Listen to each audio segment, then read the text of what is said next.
Welcome to Let Me Fix This. Enjoy the video. Open Fusion 360 and switch to the animation workspace to begin. Set the timeline to 24 FPS and 10 seconds total before you animate. Import or open your assembly and verify that the primary body is grounded. Enable joints and contact sets to preserve real-world relationships between components during motion.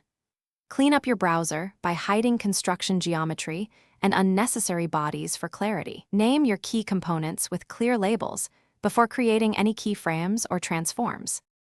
Start by inserting an initial keyframe at time 0 for your baseline pose. Use joints and transform keys to produce motion with 3 to 5 keyframes for most mechanisms. Place subsequent keyframes every 2 seconds to establish predictable pacing and easy adjustments.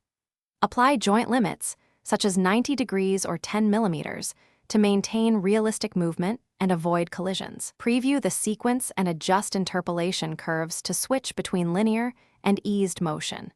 Save incremental versions as you refine. When ready, open the render or export dialog to prepare your final video. Set resolution to 1920 by 1080 and frame rate to 30 FPS for standard playback. Choose MP4 output for broad compatibility and a reasonable file size for sharing. Enable motion blur with a strength of 0.5 and set easing to 25% for smooth natural transitions. Preview a short 10-second clip to estimate final file size, which often approaches 50 megabytes at 1080p. Export and review playback.